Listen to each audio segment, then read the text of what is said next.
Hi everyone, this is Rosni here and you're most welcome to our YouTube channel Unlearn with विशाल वर्मा। आज हमारी top 10 MCQ of the week की series में है आज का topic communication का पार्ट 3। आई होप आपने फर्स्ट और सेकंड को देख लिया होगा और आपको बहुत सारे क्वेश्चन अच्छे से समझ में आए होंगे। तो देखते हैं आज हमारे कौन से क्वेश्चन हैं। इससे पहले अगर आपने चैनल को सब्सक्राइब नहीं किया है तो प्लीज़ कर लीजिए और बेल आइकन को प्रेस कर दीजिए, जिससे कि सारी की सारी नोटिफिकेशन आपको टाइमली मिलती रहे। तो देखते हैं हमारे क्वेश्चंस कौन से हैं आज। Very first question is following are the experimental learning activities adopted by a teacher, arrange them in a cyclic order. Options इसके हैं first accommodation, second converging, third assimilation, fourth diverging. तो इसका करेक्ट आंसर क्या होगा guys, अब बताइए हमें। तो इसका करेक्ट आंसर मैं आपको बता देती हूँ। इसका राइट आंसर है ऑप्शन बी। जी हाँ, सबसे पहले आएगा आपका डाइवर्जिंग, फिर आपका आएगा असिमिलेशन, फिर आएगा आपका कन्वर्जिंग, फिर आएगा आपका अकोमोडेशन, यानी कि आपको यहाँ से अपोजिट कर देना है। राइट, इसका राइट आंसर ये होगा ऑप्शन बी। अब इसका एक्सप्लेनेशन देख लेते हैं कि एक्सपेरिमेंटल लर्निंग एक्टिविटीज़ क्या होती हैं। It is a practice of learning through doing. It encourages the student to have first-hand experience with the materials rather than learning through someone else's experience in textbook और lecture। यहाँ पे बात इसलिए की experimental learning, तो आपको पता ही हो कि यहाँ पे लर्निंग बाय डूइंग होता है। राइट, यहाँ पे किसी की एक्सपीरियंस से आपको नहीं सीखना, आपको खुद करके सीखना होता है। तो it is the explanation of experimental learning activities. But तो इसका आप काफ़ी ज़्यादा एक्सप्लेनेशन मैंने यहाँ पे दे दिया कि डाइवर्जिंग और एसिमिलेशन कन्वर्जिंग का क्या रोल है। यहाँ पे बहुत ही इंपॉर्टेंट क्वेश्चन है गाइस, इसके सारे के सारे एस्पेक्ट आपको अच्छे से समझना चाहिए और आप इसको एक्सप्लेनेशन यहाँ पे फुल ऐड किया है मैंने, तो आप यहाँ पे अच्छे से इसको देख सकते हैं और अच्छे से पढ़ सकते हैं इस क्वेश्चन को। बढ़ते हैं नेक्स्ट क्वेश्चन की ओर। Listening is badly affected by. Listening कब बैडली इफेक्ट होती है आपको बताना है। A. Message overload, excess of listened material. B. High speed of speaking. C. A sizable hearing loss, physiological problem. D. All of the above। इसका answer I think आपको पता ही होगा। तो राइट आंसर है डी हाँ, ऑल ऑफ द अबव। आपका जो listening है वो बैडली इफेक्ट हो सकता है इन तीनों के तीनों ऑप्शन से। अगर आपका मैसेज ओवरलोड हो रहा है, जो आप सुन रहे हो, आपकी स्पीड जो है ज़्यादा तेज है स्पीकिंग की, वो समझ ही नहीं आ रहा है, तो बैडली इफेक्ट हो सकती है लिसनिंग। और साइजेबल हेयरिंग जो है, अगर एक हेयरिंग उसकी कैपेसिटी कम है, आप उसको बहुत ज़्यादा शोर सुनाई दे रहा है, तो उससे भी इसकी लिसनिंग बैडली इफेक्ट हो सकती है। यहाँ पे इसमें मैंने यहाँ पे ऐड कर दिया इसका एक्सप्लेनेशन कि हिंडोस क्या आते हैं इफेक्टिव लर्निंग में, तो आप उसको अच्छे से देख सकते हैं। बढ़ते हैं नेक्स्ट क्वेश्चन की ओर। Which of the following methods of communication is the most effective. कौन सा जो कम्युनिकेशन का मेथड मोस्ट इफेक्टिव है आपको बताना है। A. Presenting written material. B. Presenting written material along with film projector. C. Multimedia method. D. Cannot be determined। तो I hope आपको इसका आंसर पता ही चल गया। बहुत ही इजी क्वेश्चन। इसका राइट आंसर है जी हाँ, मल्टीमीडिया मेथड जो होता है वो कम्युनिकेशन का मोस्ट इफेक्टिव मेथड है, क्योंकि मल्टीमीडिया में आपको वॉइस भी है, वीडियो भी है, ऑडियो भी है, सुनाई भी दे रहा है, दिखाई भी दे रहा है, आपको चित्र के अकॉर्डिंग आप समझ भी सकते हो, पिक्स आते हैं उसमें, बोल भी रहे हैं कैरेक्टर, तो वो ज़्यादा बेटर मेथड है आपका कम्युनिकेशन का। नेक्स्ट क्वेश्चन क्या है। Which of the following cannot be a good way of communication in promoting literacy among villages। यहाँ पे बताना है कि कौन सा cannot be मेथड जो है वो नहीं है कम्युनिकेशन का अगर लिटरेसी हमें करनी है among the villages में। A. Demonstration। B. Reading and writing। C. Providing material on TV and film projector। D. Large group discussion। इसका राइट आंसर बहुत ही ईजी है, रीडिंग एंड राइटिंग। जी हाँ, रीडिंग राइटिंग जब अगर वो इलिटरेट पर्सन है villages में, वो पढ़े लिखे नहीं है, तो आप उनको रीडिंग राइटिंग करके नहीं सिखा सकते, बट आप उनको डेमोन्स्ट्रेशन करके दिखा सकते हो।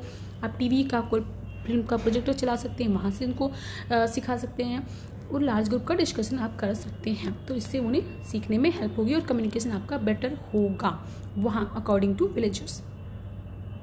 बढ़ते हैं नेक्स्ट क्वेश्चन की ओर। A student helps a teacher to solve the problem while the teacher was delivering the lecture. He was, आपको यहाँ पे स्टूडेंट बताना है कि वो कौन सा लिसनर है, क्योंकि वो ऐसा स्टूडेंट है जो हेल्प कर रहा है टीचर की प्रॉब्लम सॉल्व करने में जब टीचर लेक्चर को डिलीवर्ड कर रहा है।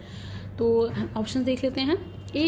N empathetic listener. B. An evaluative listener. C. A realistic listener. D. An information listener.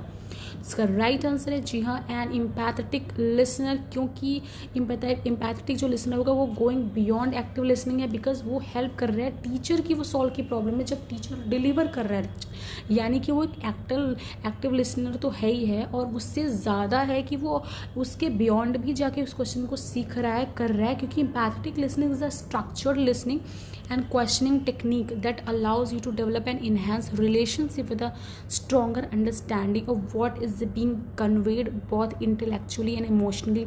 As such is take active listening technique to a new level, right? इसको आप देख सकते हैं कि एक्टिव लिसनिंग को हम एक्टिव लिसनिंग और reflective listening भी बोल सकते हैं। तो मोस्ट इंपॉर्टेंट क्वेश्चन गाइज, इस तरह के क्वेश्चन आपको इवैल्यूएटिव या रियलिस्टिक इंफॉर्मेशन बना के भी दे सकता है।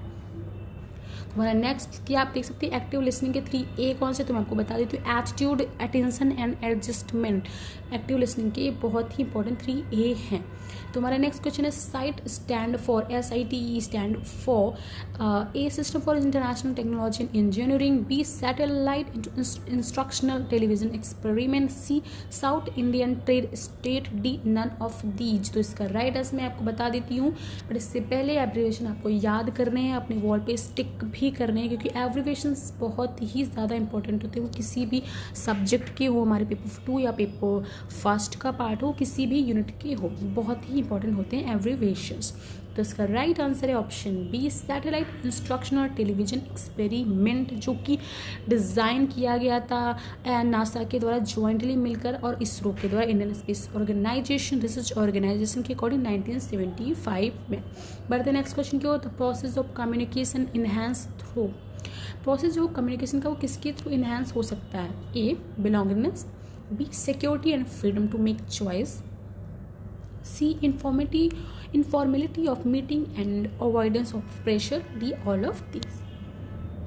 इसका राइट आंसर है ऑल ऑफ दीज। अगर प्रोसेस कम्युनिकेशन का इन्हांस करना है तो हमें इन तीनों को ही बहुत ही ज़्यादा ध्यान रखना पड़ेगा, क्योंकि इन्फॉर्मेशन और मीटिंग एंड अवॉइडेंस प्रेशर को अवॉइड करना पड़ेगा, सिक्योरिटी रखनी पड़ेगी, मेक चॉइसेस रखना पड़ेगा, बिकॉज कभी वो कम्युनिकेशन को इन्हांस कर सकता है, राइट। और बिलोंगनेस का भी ध्यान रखना पड़ेगा कि हम किस कंफर्टेबिलिटी में उस चीज़ को चूज़ कर रहे हैं। तो all of these are right answer for this question. तो नेक्स्ट क्वेश्चन है हमारा, which of the following skills has the largest share in communication time in school and colleges. जब हम स्कूल कॉलेजेस में होते हैं तो कौन सी स्किल होती है जिसका लार्जेस्ट शेयर होता है कम्युनिकेशन का, तो ए है listening, be reading, C writing, D speaking. तो आई होप इसका आंसर आप बता सकते हैं। इसका राइट आंसर है लिसनिंग, जी हाँ, क्योंकि हम स्कूल या कॉलेजेस में लेक्चर्स को सुनते ज़्यादा हैं, हमें वहाँ पे लेक्चर्स प्रोवाइड करते हैं हमारे प्रोफेसर्स होते, तो हम वहाँ पे सुनते हैं बहुत ही ज़्यादा, ये हमारी स्किल बहुत ही ज़्यादा डेवलप हो जाती है लार्जेस्ट शेयर में। बढ़ते हैं नेक्स्ट क्वेश्चन की ओर। The main purpose of evaluative listening is, यहाँ पे पूछा है कि इवैल्यूएटिव लिसनिंग का मोस्ट इंपॉर्टेंट पर्पस क्या है, ए टू एक्सेप्ट और to reject an idea given to the listener, B to evaluate the speaker credibility and personality, C both the above and D none of the above. तो इसका मैं आपको answer बता दूँ, जी हाँ, इसका आंसर है बोथ अबव। इवैल्यूएटिव लिसनिंग का दोनों ही पर्पज है, या तो इवैल्यूएटिव में क्या आप इवैल्यूएट कर रहे हो कि आपको एक्सेप्ट करना है या रिजेक्ट करना है, ओके, आइडिया को जो कि लिसनर के द्वारा दिया गया है। To evaluate the speaker credibility, वहाँ पे इवैल्यूएट जो कर रहा है जो भी स्टूडेंट है या जो भी टीचर, तो वो क्रेडिबिलिटी की देखेगा कि पर्सनैलिटी की वो किस तरह से स्पीकर इवैल्यूएट करे, उसका आंसर सही है कि नहीं, क्योंकि वो हर एक चीज़ को बहुत ही ज़्यादा इवैल्यूएटिव तरीके से देखता है। तो यहाँ पे आपको both of the above is the right answer for this question. बढ़ते हैं नेक्स्ट क्वेश्चन, तो हमारा नहीं है आज के सारे क्वेश्चन 10 क्वेश्चन कंप्लीट होते हैं। आई होप आपने एंजॉय करता होगा, साथ में सीख भी रहे होंगे। तो हंसते मुस्कुराते सीखते रहिए और शेयर लाइक सब्सक्राइब भी कर दीजिए हमारे चैनल को, अगर आपने अभी तक नहीं किया है। अपने दोस्तों के साथ शेयर भी करते रहिए, बिकॉज शेयरिंग इज़ केयरिंग, और कमेंट भी करते रहिए। और हमें आपको सारी की सारी इन्फॉर्मेशन हमारे टेलीग्राम व्हाट्सएप चैनल पर भी मिल जाएगी। नंबर फ्लैश हो रहा है स्क्रीन पर, तो आप नंबर को नोट कर सकते हैं, वहाँ पे मैसेज भी कर सकते हैं हमें, और जुड़ सकते हैं unlearn with Vishal Verma channel से। बाकी की इन्फॉर्मेशन जो है हम आपके डिस्क्रिप्शन बॉक्स में दे देंगे, वहाँ से जाके आप डायरेक्ट जुड़ सकते हैं। तो आज के लिए इतना ही, मिलते हैं नेक्स्ट सेशन में। Thank you so much, have a nice day.